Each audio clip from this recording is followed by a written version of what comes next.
Good morning students.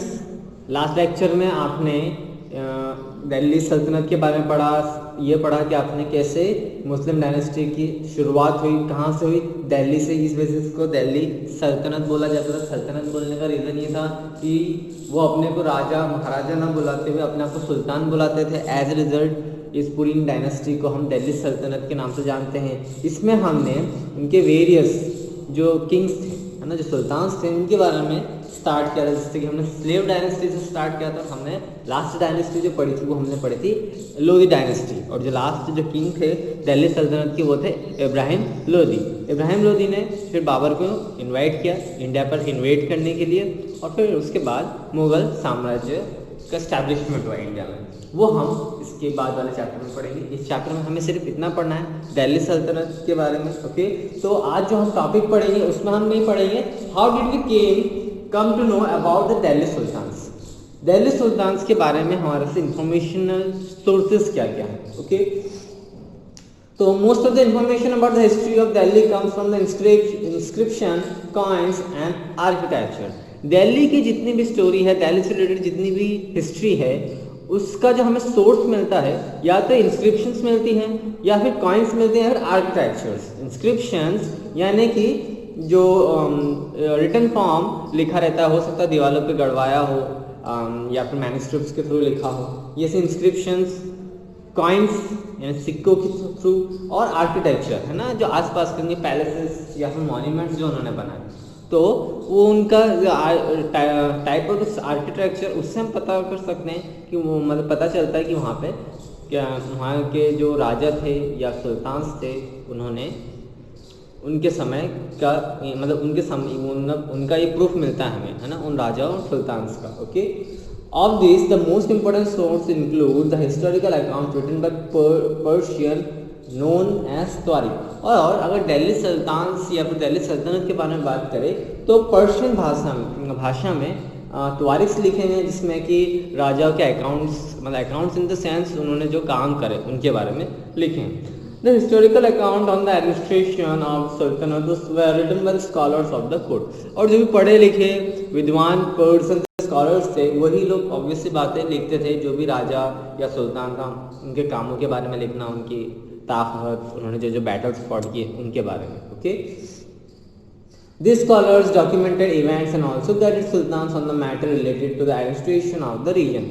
अब इसके साथ साथ इन जो स्कॉलर्स थे, इन्होंने जो भी इवेंट्स होते थे उनको पूरा डॉक्यूमेंटेशन इन्होंने रिटर्न फॉर्म में लिखना, और साथ ही साथ कोई भी एडमिनिस्ट्रेशन में कोई भी एडवाइस देना हो मैटर, किसी मैटर से रिलेटेड, उसमें ये एडवाइस भी देते थे। Okay, tawarikhs were written by the scholars to please the rulers and earn rewards. जैसे कि हमने प्रहस्ती पढ़ी थी, है ना, प्रहस्ती पढ़ी थी, तो उसमें हमने कहा कि जो भी उस समय का राजघराने का जो भी पोएट हुआ करता था, वो राजा की तारीफों में पोएम लिखता था या इंस्क्रिप्शंस बुक्स लिखता था।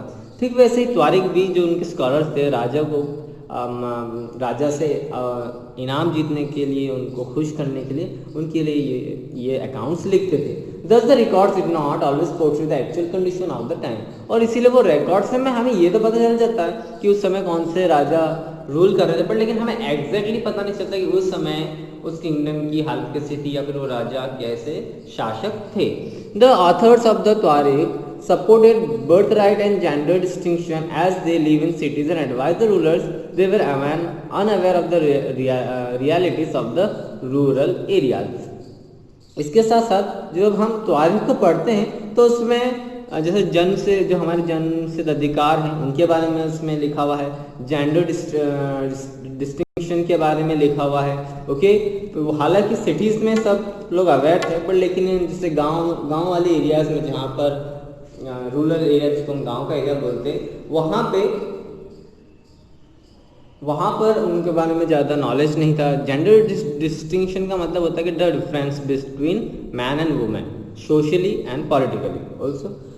सो ये as they lived in cities and advise the rulers, they were unaware of the realities of the rural areas. और वो लोग भले ही राजाओं को इस बारे में एडवाइस करते थे कि जेंडर डिस्टिंक्शन के बारे में, बर्थ राइट के बारे में, पर लेकिन ये सिर्फ सिटीज़ में रहते थे तो वहाँ की बातें हैं। गांव में क्या कंडीशन थी इसके बारे में राजा भी अनअवेयर थे as well as the authors जो लिखते थे। Okay, we also get information from the accounts of travellers such as Ibn Battuta who came to India all the way from Morocco, Africa.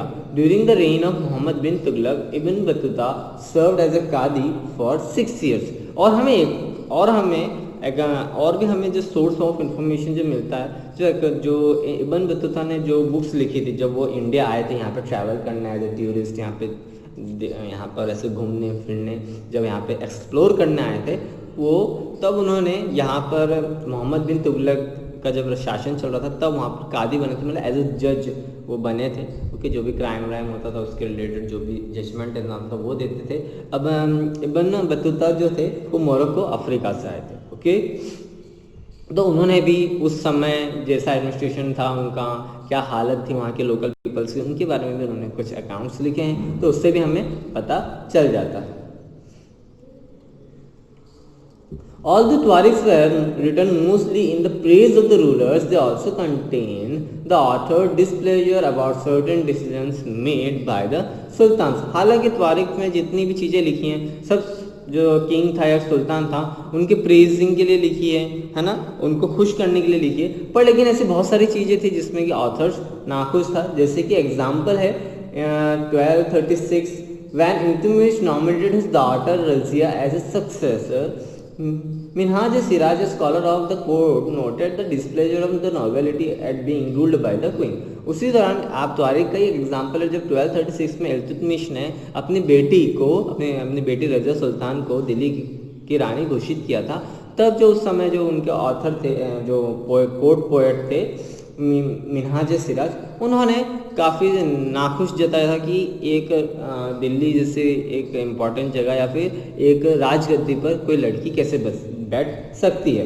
Novels felt that it was against the social order created by the God. उस समय ऐसी मान्यता थी कि भगवान ने सबको अपने अपने काम दिए हैं, फीमेल्स जो थी उनको घर के काम दिए हैं और जो मेल्स थे उनको बाहर के काम, राजा शासन करना, ये सब मेल्स के काम थे। तो वही कि भगवान के आदेश को ये भगवान ने जो भी ऑर्डर बनाया उसको ये लोग निगलेक्ट कर रहे हैं, एक लड़की को एज अ रानी नहीं बनाना चाहिए।